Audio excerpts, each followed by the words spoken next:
اعوذ باللہ من الشیطان الرجیم بسم اللہ الرحمن الرحیم حتی اذا جاء احدهم الموت قال رب ارجعونی لعلی اعمل صالحا فیما ترکت کلا انها کلمۃ هو قائلها وَمِن وَرَائِهِمْ بَرْزَخٌ إِلَى يَوْمِ يُبْعَثُونَ۔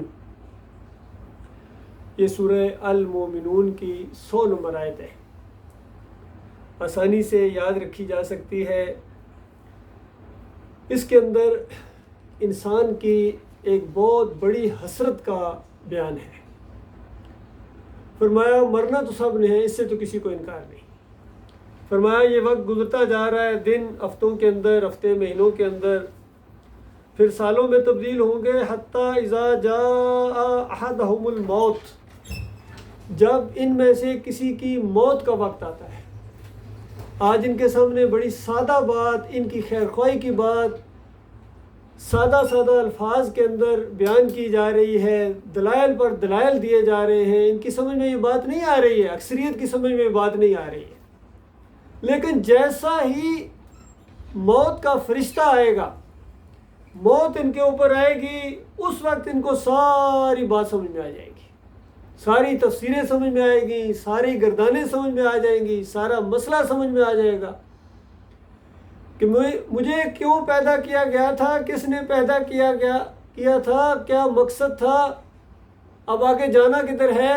یہ ساری چیزیں اپنی آنکھوں سے جب دیکھ رہا ہوگا، اس وقت کہے گا رب ارجعون، اے میرے رب مجھے واپس بھیج۔ منتیں کرے گا، ترلے کرے گا، چیخے گا، چلائے گا، واپس جانا چاہتا ہے، واپس بھیج واپس بھیج۔ اس کا مطلب کہیں چلا گیا ہے، تبھی تو واپس کے لیے کہہ رہا ہے واپس بھیج۔ یہ نہیں کہہ رہا میں جو آگے کہیں لے جاؤں، وہ کہہ رہا مجھے واپس بھیجو۔ واپسی کے لیے فریادیں کر رہا ہے اور التجائیں کر رہا ہے۔ پوچھا گیا کیوں بھائی، کیوں واپس آپ جانا چاہتے ہو؟ کوئی کام دنیاوی ہو یا کسی سے ملاقات کرنی ہے؟ نہیں بھائی، واپس بھیجو لعلی اعمل صالحا۔ اب مجھے پتہ چلا ہے عمل صالح کی کیا اہمیت ہے۔ اب مجھے پتہ چلا ہے دنیا کس لیے بنائی گئی تھی۔ یہ اعمال کا معاملہ تھا، عمل صالح کا معاملہ تھا، اور عمل صالح ایمان خالص کے ساتھ جوڑ دیا گیا ہے۔ ایمان خالص ہو، توحید ہو، نبی علیہ السلام کی سنت کے مطابق ہو، خلوص کے ساتھ ہو، اس کو عمل صالح کہتے ہیں۔ عمل صالح ہے، اور اگر شرک کے ساتھ کوئی عمل ہو تو وہ غیر صالح کہا جاتا ہے۔ جس طرح دوسری جگہ نوح علیہ السلام کا ذکر آتا ہے کہ 950 سال کی ان کی دعوت جب اختتام کو پہنچی تو چند لوگ ہیں، الا قلیلہ کے الفاظ ہیں، چند لوگ ہیں جو کشتی کے اندر بٹھائے جانے کے قابل ہیں، اور اس میں بھی ان کا بیٹا نہیں ہے، سگا بیٹا، اندازہ لگائیے، سگا بیٹا اس میں نہیں ہے۔ اور نوح علیہ السلام جب اللہ سے فریاد کرتے ہیں کہ یا اللہ تیرا وعدہ بھی بالکل سچا ہے، تو نے وعدہ کیا تھا کہ تیرے اہل و عیال کو میں بچا لوں گا، اور یہ میرا بیٹا ہے، میرا اہل و عیال میں سے ہے، تو اللہ نے کیا جواب دیا؟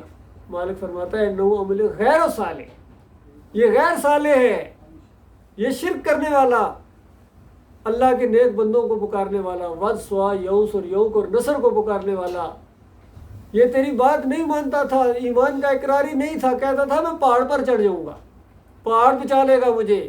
نوح علیہ السلام نے بتایا کہ آج پہاڑ نہیں بچائے گا، آج وہ بچے گا الا من رحم ربی، جس پر میرا رب رحم کرے گا وہ بچے گا۔ آج فیصلے کا دن ہے، پہاڑ ڈوبیں گے آج، جن کے اوپر تکیہ ہے، جن کی طرف بھروسہ ہے، وہ تو آج ڈوبنے والے ہیں۔ تو یہ بات سامنے آ گئی کہ عمل غیر صالح وہ ہوتا ہے جس کے عقیدے کے اندر خرابی ہو، اور عمل صالح وہ ہوتا ہے جو بالکل شرک سے پاک ہو۔ فرمایا فیما ترکتو، اب میں اس کو چھوڑ آیا ہوں، اب مجھے واپس بھیج دیجیے ایک مرتبہ۔ پھر جگہ جگہ قرآن کے اندر یہ مضمون بیان کیا گیا ہے۔ کبھی کہتے ہیں کہ اگر مجھے ایک مرتبہ اور موقع مل جائے تو میں مومن ہوں گا، کبھی کہتا ہے میں اب دوسرے اعمال کروں گا جو پہلے نہیں کیا کرتا تھا، اب میں ٹھیک ہو جاؤں گا، کبھی کہتا ہے کہ اب ایک موقع مجھے مل جائے میں بالکل اپنے رب کے ساتھ کسی کو شریک نہیں ٹھہراؤں گا۔ اب میں اللہ کی بات کو مان لوں گا۔ اس طرح کے بے شمار الفاظ آئے ہیں، اور یہاں بتایا گیا کہ وہ کہتا ہے کہ جس کو میں چھوڑ آیا ہوں اب اس کو جواب دیا جا رہا ہے۔ یہ قرآن کا ایک انداز ہے، کاللہ، ہرگز نہیں، یہ ایک ڈانٹ والا انداز ہوتا ہے۔ بتایا گیا ہرگز نہیں، یہ جو تو بات کہے جا رہا ہے، انہا کلمۃ ہوا قائلھا، یہ ایک کلمہ ہے، یہ ایک بات ہے جو تو بار بار کہے جا رہا ہے۔ ایک دفعہ نہیں کہا اس نے، بار بار کہے جا رہا ہے، واپس بھیجو واپس بھیجو، یا اللہ مجھے واپس بھیج، بار بار کہے جا رہا ہے۔ اس کو ڈانٹا جا رہا ہے کہ تو جتنی مرضی دفعہ یہ بات کہے، ہرگز ہرگز تمہیں واپس نہیں کیا جائے گا، یعنی تو اب دوسری دنیا میں چلا گیا ہے۔ وَمِن وَرَائِهِمْ بَرْزَخٌ إِلَىٰ يَوْمِ يُبْعَثُونَ، اب ایک بیریئر ہو گیا ہے، برزخ حائل ہو گئی ہے یوم یبعثون تک، دوبارہ اٹھنے کے دن تک، یعنی قیامت کے دن۔ یبعثون قیامت کا دن کہتے ہیں، جس دن دوبارہ اٹھائے جاؤ گے۔ اسی کو کہا گیا ثم انکم بعد ذلک لمیتون ثم انکم یوم القیامت تبعثون، کہ تمہیں زندگی کے بعد موت ہے، یہ زندگی تو جانتے ہو، تم زندہ ہو، اس کے بعد موت بھی ہے، یہ بھی جانتے ہو۔ ثم انکم یوم القیامت تبعثون، پھر تمہیں قیامت کے دن اٹھایا جائے گا۔ کہیں فرمایا اموات غیر احیاء، یہ مر چکے ہیں، ان کے اندر زندگی کی رمق تک باقی نہیں ہے۔ کہیں فرمایا وَيُمْسِكُ الَّتِي قَضَىٰ عَلَيْهَا الْمَوْتِ، جس کے اوپر موت کا فیصلہ نافذ کیا جاتا ہے، اس کی روح کو اوپر روک لیا جاتا ہے۔ یہ ساری باتیں وہی ایک ہی ہیں، ڈفرینٹ اینگل سے یہ باتیں بتائی جا رہی ہیں کہ ایک بیریئر ہے، اور پھر آگے بتایا گیا فَإِذَا نُفِخَ فِي الصُّورِ، پھر اگلے برائل بتائے گئے کہ سور میں پھونک ماری جائے گی۔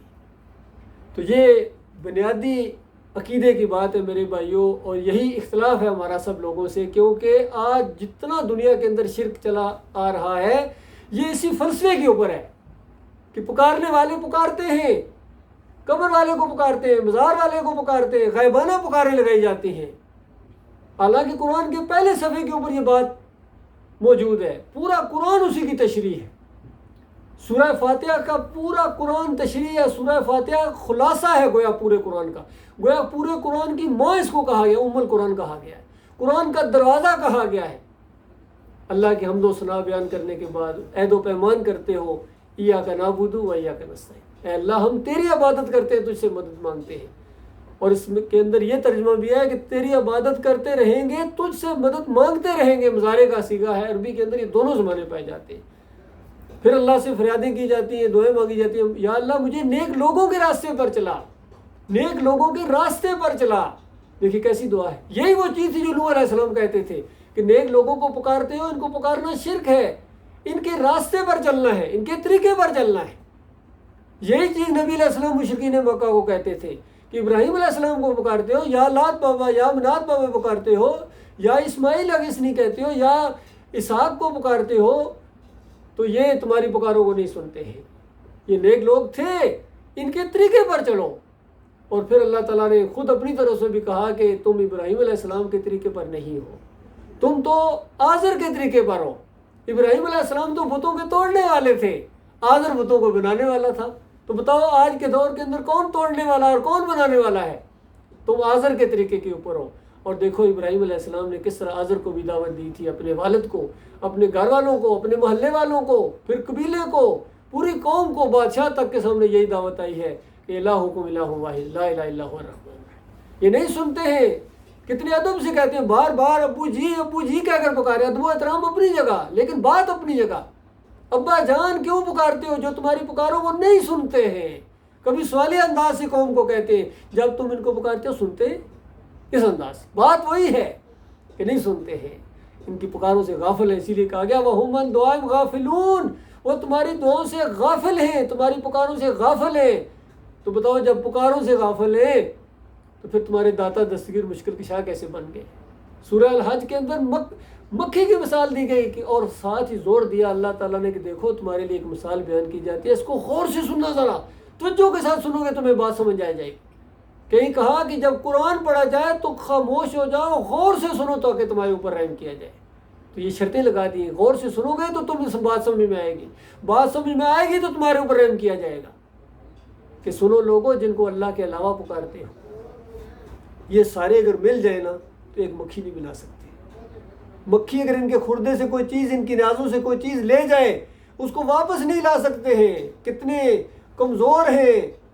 جو معبود اگر اتنا کمزور ہو تو جو پکار رہے ہیں وہ کتنے کمزور ہوں گے. اس انداز سے مثالیں دے دے کے سمجھایا اللہ تعالیٰ نے اس مسئلے کو. اور یہاں جو بنیادی نقطہ بیان کیا جا رہا ہے کہ جب روح نکلتی ہے انسان کی، یہ قیامت سے پہلے اس جسم کے اندر واپس نہیں آ سکتی ہے، نہ آتی ہے، نہ اللہ کا یہ طریقہ ہے. اوپر برزخ کا معاملہ ہے، وہاں ہی سب کچھ ہوتا ہے. حسب حیثیت اس کو جسم ملتا ہے اور عذاب یا راحت کا دور گزرتا ہے. پھر شہداء کے لیے تو بالکل واضح طور پر باتیں آ گئیں. شہدائے احد کے بارے میں جب وہ شہید ہوئے تو نبی علیہ السلام نے فرمایا، بلکہ پوچھا نبی علیہ السلام نے، عبداللہ بن مسعود نے پوچھا کہ یا رسول اللہ، یہ جو قرآن کے اندر آیا ہے کہ جو اللہ کے راستے میں قتل ہو جائیں ان کو مردہ نہ کہو، مردہ نہ سمجھو، یہ تو زندہ ہیں، کھاتے پیتے ہیں، اس کا کیا مطلب ہے؟ تو نبی علیہ السلام نے فرمایا، اللہ تعالیٰ نے اپنے عرش سے جھانک کر نیچے جنت کے اندر، جو وہاں برس کے اوپر جنت ہے، سارے شہداء کو پوچھا کہ کچھ اور چاہیے، میں تمہاری جنتوں میں اور اضافہ کروں. سب نے کہا مالک سب وعدے پورے. بار بار اللہ تعالیٰ کہہ رہا ہے اور مانگو اور مانگو اور مانگو. شہداء نے جب دیکھا کہ جب تک کوئی مانگ پیش نہ کرے اللہ برابر پوچھ رہا ہے، اللہ کا جو اصرار ہے وہ بڑھتا چلا جا رہا ہے. پھر سب نے کہا کہ یا اللہ، ہمارا ایک سوال یہ ہے، جنت میں تو ہر چیز مل رہی ہے، جو آپ کے وعدے سارے پورے، جو وہم و گمان میں بھی تھا وہ بھی پورے. مسئلہ یہ ہے کہ ہمارے دل کے اندر یہ ایک آرزو ہے کہ ہماری ان جسموں سے روحیں نکالیں اور ان جسموں میں ڈالیں جو وہاں چھوڑ آئیں. دیکھو کیا عقیدہ ہے شہداء کا، کہ وہ جسم اور ہیں جو یہاں کٹے تھے، جب روح اس سے نکلی تھی تو شہید ہوئے تھے. ابھی روح اندر ہو، جتنا مرضی زخمی ہو، کہتے ہیں زخمی ہے، ابھی زندہ ہے، اور اگر بچ جائے تو کہتے ہیں غازی ہے. شہید کب کہتے ہیں؟ شہید اس وقت کہتے ہیں جب اس کی بیوی بیوہ ہو جائے، جب اس کی روح نکلے، بچے یتیم ہو جائیں، وراثت تقسیم کر دی جائے، اس وقت اس کو شہید کہتے ہیں. اور وہ شہداء جنتوں میں پہنچ جاتے ہیں. سورہ یاسین کے اندر جیسا اور شہید کو مارا گیا تو اس نے کیا کہا؟ اللہ نے پہلے بتایا قیل ادخل الجنہ، جنت میں داخل ہو جا. قیل ادخل الجنہ کے الفاظ آئے ہیں، جنت کے اندر داخل ہو جا. اور جنت کے اندر کہتا ہے یا لیت قومی یعلمون بما غفر لی ربی وجعلنی من المکرمین، کہ کاش میری قوم کو معلوم ہو جائے. انہوں نے تو مجھے مار دیا اور کاش ان کو کس طرح یہ نہیں پتہ چل جائے کہ میرے رب نے مجھے معاف کر دیا اور بڑی عزت دار لوگوں میں شامل فرما دیا. سورہ یاسین کا یہ بھی ایک پیغام ہے. کتنے پیغمبر دعوت دے رہے ہیں؟ 3 پیغمبر ہیں، پہلے 1 پھر 2 پھر 3. دعوت کے اندر کوئی تبدیلی نہیں ہے. اور امتی کتنے ملے؟ 1 امتی ملا، اس کو بھی مار دیا گیا. نبی علیہ السلام نے فرمایا مجھے امتیں دکھائی گئی ہیں، میں نے دیکھا کسی کے ساتھ 2 امتی ہیں، کسی کے ساتھ 3 امتی ہیں، اور میں نے ایسے پیغمبر بھی دیکھے ہیں کہ پوری زندگی دعوت دیتے رہے، ایک بھی امتی ان کے ساتھ نہیں ہے، قیامت کے دن اکیلے کھڑے ہوں گے. پھر مجھے ایک بڑا گروہ نظر آیا تو میں نے سمجھا یہ میری امت ہے، تو بتایا گیا نہیں یہ موسیٰ علیہ السلام کی امت ہے. پھر دوسری افق پر دیکھا بہت بڑا مجھے اور بھی مجمع نظر آیا تو بتایا گیا یہ آپ کی امت ہے، اور ان میں 70,000 وہ ہوں گے جو بغیر حساب کتاب کے جنت میں جائیں گے. بعد میں تشریف فرمائی نبی علیہ السلام نے، وہ ہوں گے بالکل شگون، یہ چھو منتر پر بالکل وہ اعتماد نہیں رکھتے، اپنے مالک پر ایسا بھروسہ کرتے ہیں. یہ ایسے لوگ ہیں. یہ ایمان ہے اللہ کے بندو. تعداد کو نہیں دیکھنا ہے، یقین کرو تعداد کا معاملہ ہی نہیں ہے یہاں. اس حدیث کو اگر ذہن میں رکھو، نبی علیہ السلام فرماتے ہیں، مالک فرماتا ہے، حدیث قدسی ہے کہ اگر انسانوں اور جنوں تم سارے کے سارے اگر کافر، سب سے بڑا جو کافر ہے اس طرح اگر تم ہو جاؤ نا تو میری مملکت کے اندر ایک بال برابر کمی نہیں کر سکتے. اور تم سارے کے سارے اگر سب سے بڑا جو نیک آدمی ہے اس طرح کے ہو جاؤ تو میری حکومت کے اندر ایک بال برابر اضافہ نہیں کر سکتے. اللہ کو اس چیز کی پرواہ نہیں ہے.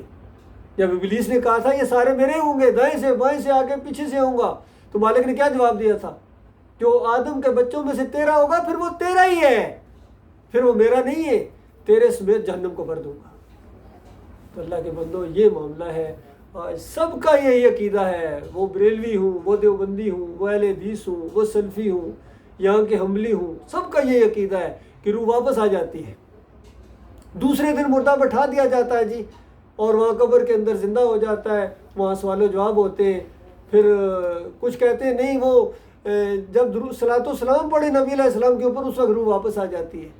اور پھر دوسرے نے کہا کہ اچھا واپس آ جاتی ہے، تو پھر ہر وقت چونکہ کوئی نہ کوئی پڑھتا رہتا ہے لہٰذا واپس ہی کوئی نہیں جاتی. قبر میں زندہ ہیں، نبی علیہ السلام سنتے ہیں، دیکھتے ہیں، پہچانتے ہیں۔ تو بتاؤ جو بخاری کی روایتوں میں آ گیا کہ نبی علیہ السلام نے کہا کہ مجھے معراج کی رات جنت دکھائے گی، شہداء کے مقام دکھائے گئے، بڑی تعریف کی، ایسی جنت میں نے دیکھی نہیں۔ پھر کہا گیا اوپر سر اٹھائے، اس سے بھی بلند و بالا جنت الفردوس میں ایک مقام دکھایا گیا۔ میں نے کہا یہ کس کا محل ہے، یہ کس کی جگہ ہے؟ جبریل علیہ السلام اور میکائیل علیہ السلام دونوں نے کہا یہ آپ کا مقام ہے۔ تو نبی علیہ السلام کہتے ہیں میں نے کہا مجھے پھر چھوڑو، میں اندر ذرا جاؤں۔ تو دونوں نے کہا کہ ابھی آپ کی زندگی کا تھوڑا سا حصہ باقی ہے، جیسا ہی وہ آپ پورا کریں گے آپ یہاں آ جائیں گے۔ تو بتائیے میکائیل علیہ السلام کا کیا عقیدہ ہے، جبریل علیہ السلام کا کیا عقیدہ ہے، نبی علیہ السلام کا کیا عقیدہ ہے؟ جب آ کے صحابہ کو بتایا تو صحابہ کرام کا کیا عقیدہ ہے؟ سب کا یہی عقیدہ ہے کہ شہداء جنتوں میں زندہ ہیں، نبی علیہ السلام جنت میں زندہ ہیں، اس دنیا میں نہیں آتے جاتے ہیں۔ یہ جو ہمیں بتایا گیا ہے کہ وہ جناب جنگوں میں آ جاتے ہیں، گھوڑوں پر دیکھا تھا، سبز چوگے والے پہنے تھے، یہ سب جھوٹ ہے، اللہ کے بندو، فراڈ ہے، شرک ہے، یاد رکھیے۔ تو یہ وہ وجہ ہے کہ آج امت مسلمہ کو جو پوری ہر جگہ پوری زمین کے اوپر یہ ان کی درگت بنی ہے، یہ اسی شرک کی وجہ سے۔ مہربان اللہ فرماتا وَأَنْتُمُ الْأَعْلَوْنَ إِن كُنتُم مُؤْمِنِينَ، اگر تم مومن بن جاؤ تم سربلند رہو گے۔ تو بتاؤ اللہ کا وعدہ جھوٹا ہے؟ اللہ کی بات سچی ہے، لیکن مشروط بات ہے، ان کنتم مومنین کہا تھا، تم ماننے والے بن جاؤ، اس قرآن کے ماننے والے بن جاؤ، اس کو جھٹلانے والے نہ بنو۔ اور بڑے بڑے علماء ہیں، یقین کیجئے ان کی لسٹ بنائے تو گنے نہیں جا سکتے ہیں، اتنی بڑی تعداد ہے ان کی جنہوں نے اللہ کی کتاب کے خلاف عقیدے دیے ہیں۔ اس وجہ سے ہم ان کے پیچھے نمازیں نہیں پڑھتے ہیں، اس وجہ سے ہم ان کے جنازے نہیں پڑھتے ہیں، کیونکہ شرک کرنے والوں پر اللہ تعالیٰ نے جنت کو حرام قرار دے دیا۔ پہلے سمجھاؤ، ہمارا تو تجربہ، آپ تو سمجھاتے بھی رہے ہیں ان کو، یہ ماننے والے نہیں ہیں، ان کی اکثریت ماننے والے نہیں ہیں۔ آج ایک ہندو سے تھوڑی سی بات ہوئی، بات اس نے سمجھی بھی، کہتا پھر وہ تھوڑے سے بندے باقی سارے کیا ہوگا معاملہ۔ یہ تو ہندو بھی یہی کہتا ہے، سارے مانے تو کچھ بات بنے نہیں، تھوڑے سے ماننے سے کیا فرق پڑے گا۔ یہی مسلمان بھائی بھی کہتے ہیں، بھائی آپ چند لوگ ہیں نا جی، اس سے کیا فرق پڑے گا؟ اور اس سے یہ فرق پڑے گا جو ایمان لائے گا اس کی جان جہنم کی آگ سے بچے گی۔ تو بچاؤ جہاں سارے ہیں تو پھر سب کے ساتھ جہنم میں جانا یہ بہتر ہے کہ بغیر سوچے سمجھے اور شرک کو اپنا لو، کہ زیادہ لوگ ہیں جی، تو زیادہ لوگ جب جہنم میں چلے جائیں گے تو کیا کرو گے؟ آج دین پوری طرح ایک اجرت کا ذریعہ بنا ہوا ہے، ایک دینداری ختم اور دکانداری کا معاملہ شروع ہو جائے۔ اجرت لیتے ہیں، نماز پڑھانے کی اجرت لیتے ہیں، اذان دینے کی اجرت لیتے ہیں۔ بتاؤ اللہ کے لیے پڑھنے والے کہاں ہیں، اللہ کے لیے پڑھانے والے کہاں ہیں؟ ہم تو اللہ کے لیے پڑھتے ہیں، کیونکہ اللہ تعالیٰ نے اسی ایمان کا ایک مطالبہ کیا ہے اور بتایا کہ دیکھو تم کیا ہو، اگر یہ میرے انبیاء بھی شرک کرتے تو میں ان کا کیا کرایا غارت کر دیتا۔ تو اللہ کے بندو، یہ ڈراوا ہے، یہی ہماری دعوت ہے، اور یہ جو بات ہمارے سامنے بیان ہوئی ہے یہ بالکل سچی بات ہے۔ اس کا آگے سے چند آیتیں آپ خود آگے مطالعہ کر لیجئے گا، یہ مضمون بڑا مرکزی مضمون ہے۔ بتایا گیا کہ یہ زندگی تو گزر رہی ہے اس طرح، جن کے اوپر موت کا معاملہ آئے گا ان کے ساتھ یہ معاملہ ہوگا، پھر آگے جا کے سور میں پھونک ماری جائے گی، اور اس دن ان کے درمیان سارے رشتے ناطے ختم ہو جائیں گے، سارے رشتے ناطے، کیونکہ انسان اس دنیا کے اندر ان معاملات میں جکڑا ہوا ہے، رشتہ داریاں ہیں، دوستیاں ہیں، استاد شاگردی کے تعلقات ہیں۔ فرمایا یہ تمہیں وہاں بچانے والے نہیں ہیں، یہ سارے رشتے ناطے ختم ہو جائیں گے اور کوئی ایک دوسرے کو نہیں پوچھے گا۔ اس وقت جن کے پلڑے بھاری ہوں گے وہی فلاح پائیں گے، بھاری ہوں گے ایمان عقیدے کی وجہ سے، اور جن کے پلڑے ہلکے ہوں گے وہی لوگ ہیں جنہوں نے اپنے آپ کو گھاٹے میں ڈال دیا، وہ جہنم میں ہمیشہ رہیں گے، آگ ان کے چہروں کی کھال چاٹ جائے گی۔ پتہ ہے کس طرح ہم برداشت کریں؟ اس وجہ سے اللہ کے بندو آج ڈر جاؤ، ایمان خالص کی تلاش کرو، مومنوں کی جماعت کو تلاش کرو، اور اگر نہیں مومنوں کی جماعت ملتی ہے تو خود بنو۔ قرآن آپ کے سامنے، حدیث آپ کے سامنے، نبی علیہ السلام کی سنت آپ کے سامنے، پوری اسلامی تاریخ آپ کے سامنے، صحابہ کرام کے واقعات آپ کے سامنے، دین مکمل ہے۔ تو پھر وہ بات بھی ذہن میں رکھو، نبی علیہ السلام نے فرمایا میں دو چیزیں چھوڑے جا رہا ہوں، اللہ کی کتاب ہے، میری سنت ہے، اس کے لیے میرے بھائیوں تھوڑی سی محنت کرنی پڑے گی، کوشش کرنی پڑے گی۔ دیکھو دنیاوی معاملات میں کتنی کوشش کرتے ہو، کتنی محنتیں کرتے ہو، تب جا کے تھوڑا سا معاملہ ہوتا ہے۔ تو جنت کے لیے کیا آپ سمجھتے ہو؟ کوئی آپ کو کوشش نہیں کرنی پڑے گی، کوئی محنت نہیں کرنی پڑے گی، اور جب کانوں میں یہ بات پڑ چکی ہے کہ یہ ایمان عقیدہ یہ ہونا چاہیے، شرک یہ ہے اور یہ شرک پھیلانے والے یہ ہیں، ان سے بیزاری کا اعلان کرنا لازمی ہے، ایمان کا حصہ ہے۔ مالک فرماتا ہے ان کی کھالیں وہ چاٹ جائے گی وہ جہنم، اور ان کے جبڑے باہر نکل آئیں گے، اندازہ لگائیے۔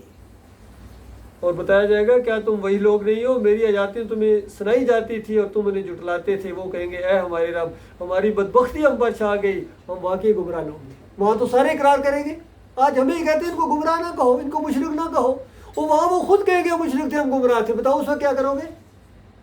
اس لیے میرے پیارے بھائیو یہ مختصر وقت ہے، لیکن یقین کیجیے آپ اس ایمان عقیدے کے ساتھ آپ قرآن کو پڑھیں، آپ کو الحمدللہ سے لے کر والناس تک آپ کو یہی مسئلہ ملے گا۔ توحید اصل چیز ہے۔ سارے انبیاء نے لاکھوں کے حساب سے، یعنی کم و بیش 1,24,000 پیغمبر مختلف علاقوں میں آئے ہیں، مختلف دور میں آئے ہیں، اور سب نے ایک ہی دعوت دی۔